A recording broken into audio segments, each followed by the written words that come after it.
Tulala si Yao Ming mga idol, parang iiyak na sa nangyari. Sinapian ni Kobe at Jordan si Brownlee. Nagliyab ang kamay sa fourth quarter. Nagulantang ang China. Matira matibay, Final Four na mga idol. Gilas Pilipinas laban sa China. Target makakuha ng history ng ating Philippine team. Kung sakaling pala rin ngayong game ay first time makakapasok ng ating basketball team in 33 years sa finals ng Asian Games. Nung nakaraan lang pinadapa natin ang China sa World Cup, pero ibang usapan ngayon dahil sa home court na ng China gaganapin ang laban. Opening frame, maganda ang simula ng China. Lamang kaagad sila ng siyam 11-2. Sigawan agad ang Chinese fans. Walang mintis ang China mga idol, na pa-time out agad ng maaga si Coach Tim Cone. Nakasuporta naman ang ating women's basketball team sa Gilas. Yun nga lang, hindi talaga makakuha ng magandang rhythm ang ating national team. Bumawi na lang sa depensa ang Gilas.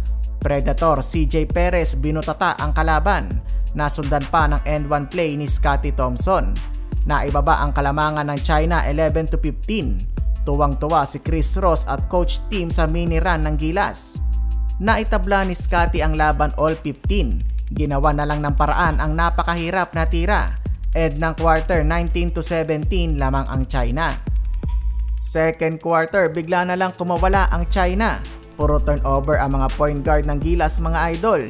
Nakarana naman tuloy ang ating kalaban.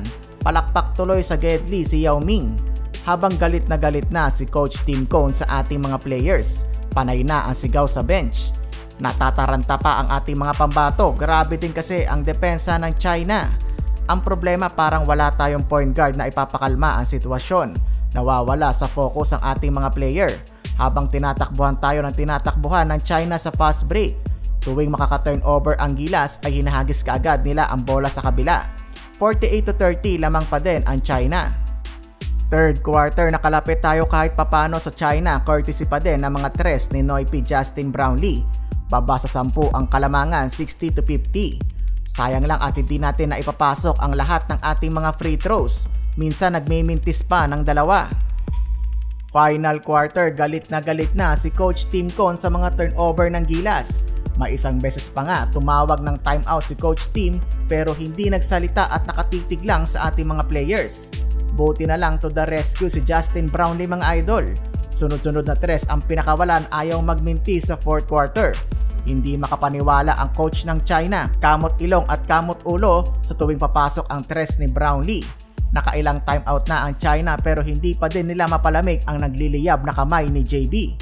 Parang sinapian ni Kobe Bryant mga idol. Last 25 seconds, cold-blooded 3 by Justin Brownlee. Sa dulo ang ganda ng depensa natin sa China. Final score 77-76. Panalo pa ang Gilas mga idol.